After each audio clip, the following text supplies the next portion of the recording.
If loyalty had a price tag, how much would yours cost? The sun cast a honey-gold glow over the rooftops of Maitama, painting the skies with the kind of beauty only Abuja's elite got to see without interruption. Streets buzzed with the hum of wealth. Black Range Rovers pulling into valet stands, polished heels clicking across marble floors, and soft jazz spilling from luxury cafes. At the heart of this luxury jungle stood Serafina's Closet, the most exclusive boutique in the entire FCT. Inside the crystal-clear display window sat the object of every social media girl's obsession. A pair of crimson-red Christian Louboutin stilettos, glistening like rubies under the spotlight. The label underneath read, Nigerian Naira 2, 300,000, limited edition. One pair only. Outside that very window stood Tomi Anderson, her lips parted in a silent gasp. She wasn't just admiring the heels, she was hungry for them. With her flawless caramel skin, chest-length wavy wig, and body poured into a mocha-colored jumpsuit that cost her rent, Tomi didn't blend into crowds. She existed to be watched. Her Instagram page was a carefully curated illusion. Filtered brunches, gifted perfumes, fake brand collaborations, and soft captions that screamed effortless rich girl. But reality? She was broke. 3 months behind on rent. Her last 1,500 Nigerian Nairas went to fixing her cracked iPhone screen because it messed with her content. She hadn't eaten a proper meal in 2 days. Beside her stood Emily, her best friend and roommate for the past 2 years. Emily was the kind of woman who didn't care for luxury but still looked effortlessly graceful. Smooth brown skin, no makeup, short natural hair, simple t-shirt, jeans, and the kind of quiet kindness that made strangers trust her without reason. She was everything Tomi wasn't, honest, grounded, and invisible on purpose. Emily had dreams of becoming a pediatric nurse and worked shifts at a local clinic to save for school. And through everything, she never judged Tomi's hustle. She stayed loyal, even when it cost her. "Come on, Tomi," Emily said gently, nudging her shoulder. "That store isn't for girls like us. Let's go before you catch feelings you can't afford." But Tomi didn't move. Her reflection in the glass stared back at her, framed by the glow of the heels behind it. "You don't get it, Em," she whispered, eyes locked on her dream. "Those heels, they're not just shoes. They're my ticket." "Ticket to what?" Emily frowned. "Debt. Fake life." Tomi's jaw tightened. "To finally being seen for who I deserve to be." Emily shook her head with a soft sigh, already walking ahead. "You don't need heels for that, Tomi. You just need to be real." But Tomi stayed behind a few seconds longer. She took one last look at the heels, then slowly smiled. Not the smile of a dreamer, but the smile of a girl who'd already made a decision. She knew how she was going to get them, and the price wouldn't come from her own wallet. As she turned away, her phone buzzed. A DM. From a man she barely knew. The message read, "Still interested in designer things? I've got a simple task for you. We'll make it worth your while. But we need someone close to you." Tomi's heart skipped. She read it twice. Then again. Her thumb hovered over the reply button. Behind her, Emily was laughing on the sidewalk, completely unaware. Unaware that her best friend had just been marked as the price. The night air in Gwarimpa was thick with the scent of roasted suya and car exhaust. The streets buzzing with kiki horns and the distant echoes of Afrobeats blasting from corner bars. But in room 6B of a cramped face-me-face-you compound, all Tomi could hear was the soft ding of another message on her phone. She sat cross-legged on her bed, a ring light propped awkwardly in one corner of the room, casting a harsh glow on her freshly powdered face. Her wig had been carefully adjusted. Lashes on. Gloss shimmering. Her phone screen glowed back at her, still open to the mysterious DM from earlier. "At Lion of Abuja. Still interested in designer things? I've got a simple task for you. We'll make it worth your while. But we need someone close to you." Tommy's fingers trembled slightly as she typed. At Tomi Anderson. Who are you and what do you want? The reply came almost immediately. At Lion of Abuja.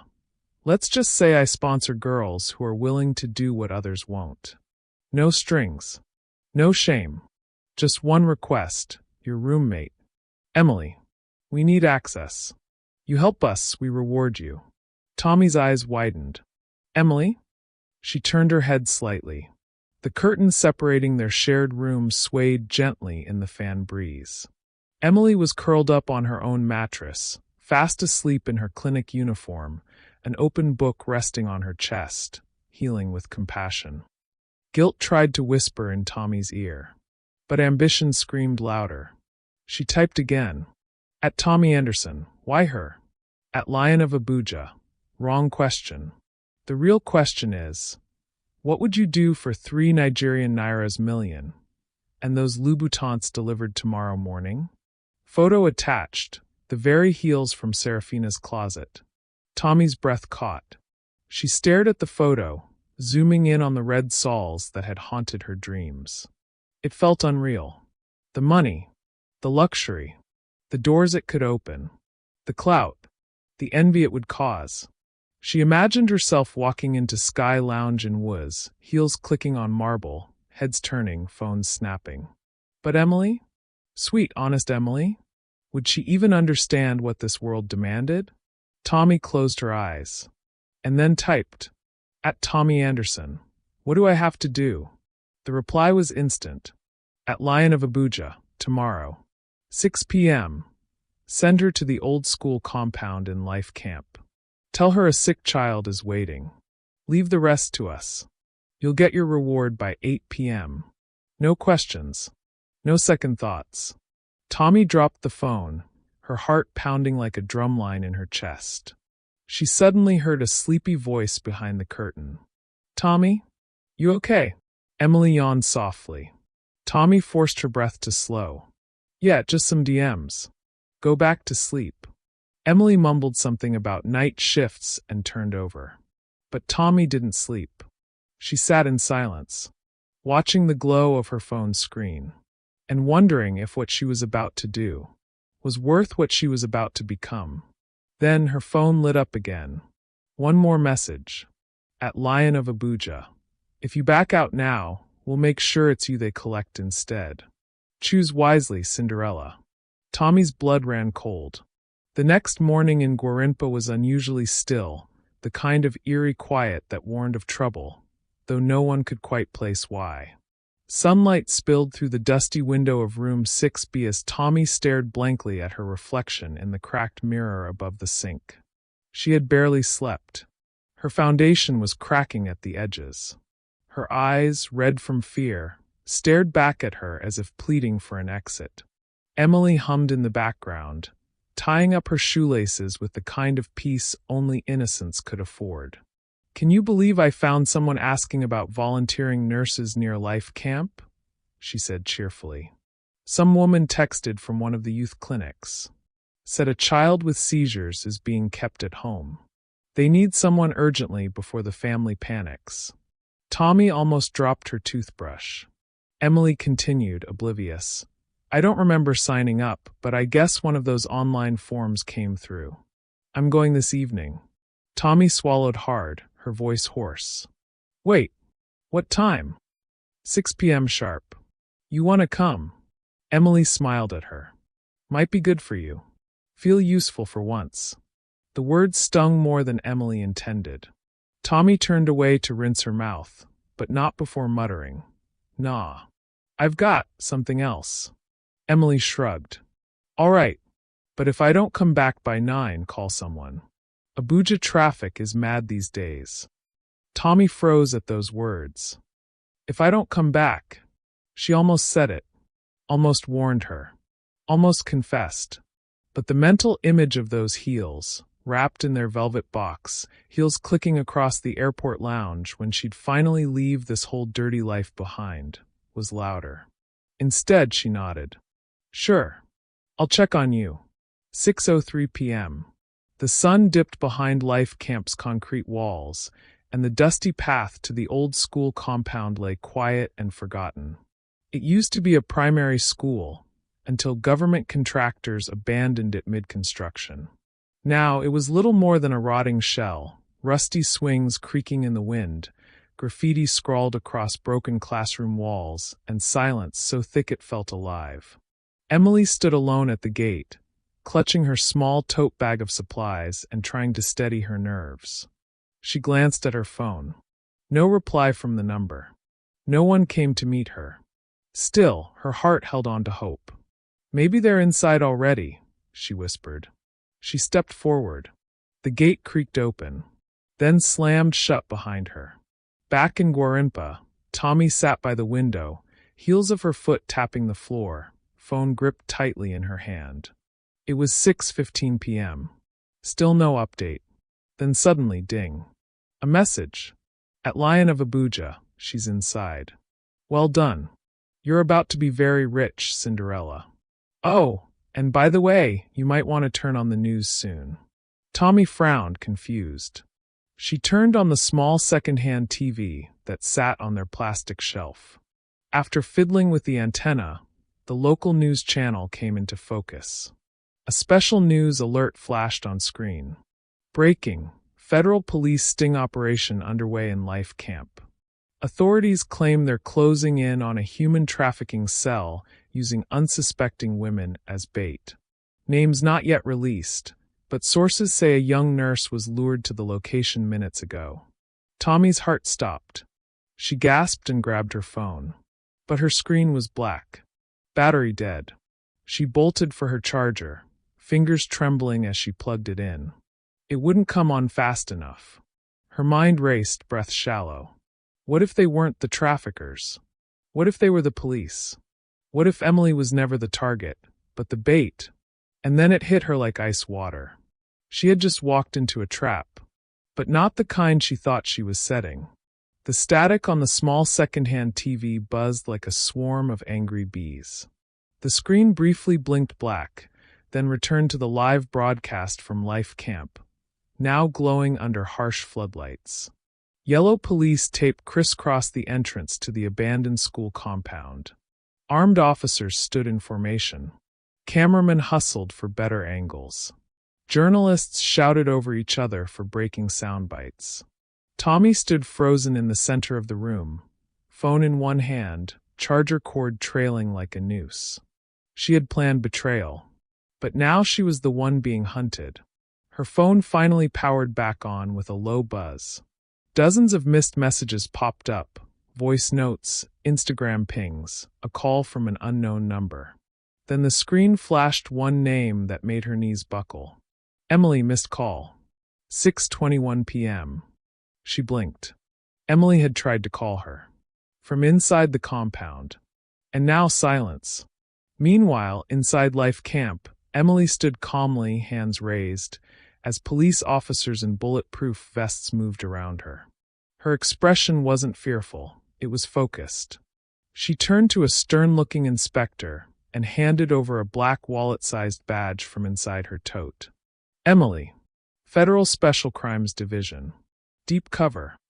The inspector nodded tightly. "The signal worked. We tracked their burner phones the moment she sent your name." Emily's voice was even. "She won't know what hit her. But don't go easy. If she sent me into that building, she knew what kind of people we were hunting." "Did she know you're an undercover agent?" Emily's jaw clenched. "No. That's the tragedy." Back in Guarimpa, Tomi paced the room, sweating despite the cold air leaking in from the broken window. She scrolled to her Instagram DMs again. "At Lion of Abuja, account not found. Gone. Wiped clean." A sudden knock at the door jolted her. Not friendly. Not casual. Sharp. Heavy. Repeated. Talk, talk, talk. She clutched her chest. Her throat went dry. Another knock. Then a deep voice. "Tomi Anderson? Open the door. Now." She backed up. No. No, this couldn't be happening. She turned toward the back window. Maybe she could jump. But it was too late. The door burst open.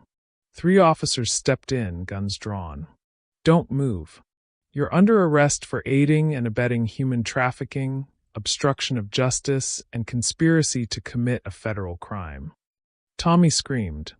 No, you don't understand. I didn't know she was just. One officer moved in and snapped on the cuffs. Save it for court. Your friend gave us everything. Tomi's heart shattered. Her legs gave out.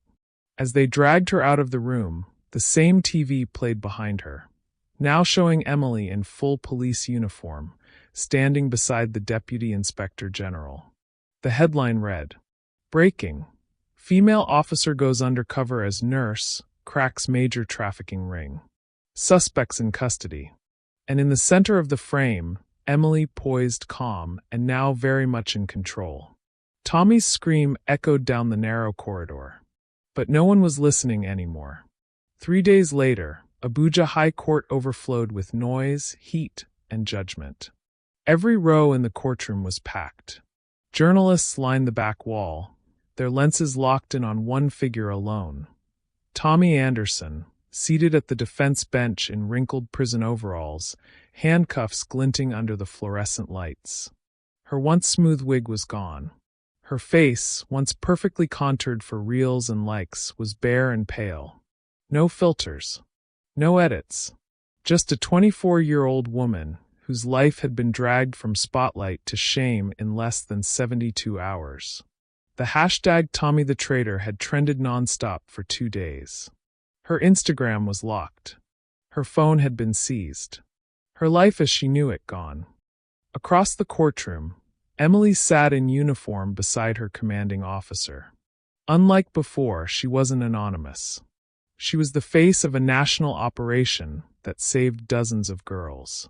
She didn't glow from makeup or flash. She glowed from purpose. The judge rapped his gavel. Miss Tomi Anderson, you are hereby charged with aiding a criminal enterprise, providing material assistance to a human trafficking ring, and knowingly endangering the life of a federal agent. How do you plead? Tomi stood slowly. Her voice cracked as she spoke. Not guilty. A murmur rippled through the court. Emily didn't flinch. Flashback, 2 nights ago. Inside the Special Crimes Unit holding cell, Emily had visited Tomi. Alone. No cameras. No press. Just them, separated by bars and betrayal. Tomi had burst into tears the moment she saw her. Emily, you don't understand. I didn't know they were traffickers. I thought it was just an arrangement. For the shoes. For the money.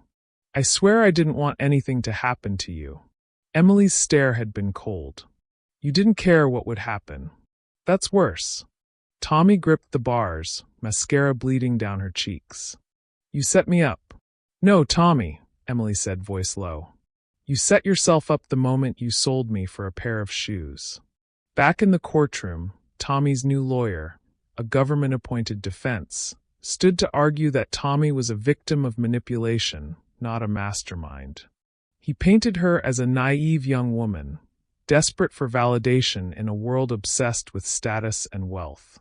But the prosecution came armed. They played audio clips of her DMs. They showed the time-stamped Instagram messages.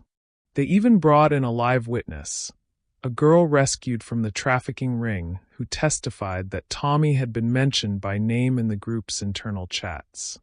Tomi shrank deeper into her chair. But the worst blow came from the prosecution's final exhibit.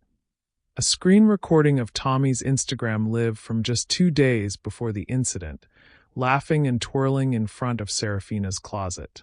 I don't care what it costs. I'm gonna own those red bottoms.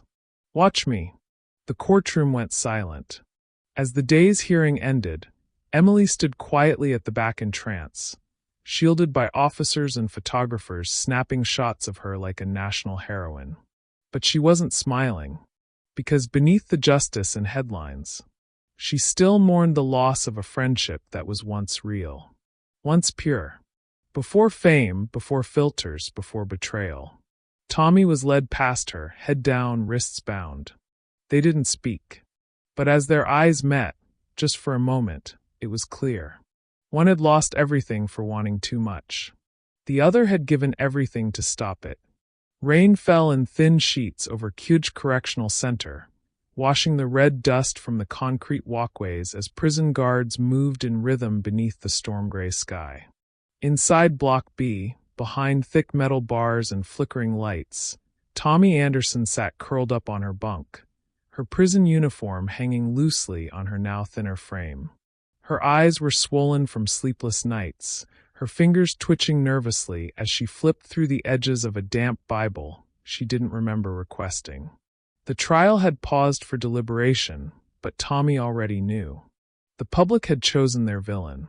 The prosecutors had built their wall. And Emily had made sure it all stuck. Tomi had barely eaten in 2 days. Every time she closed her eyes, she heard the echo of that gavel. The quiet in the courtroom when the recording of her voice played. The disgust in the judge's eyes.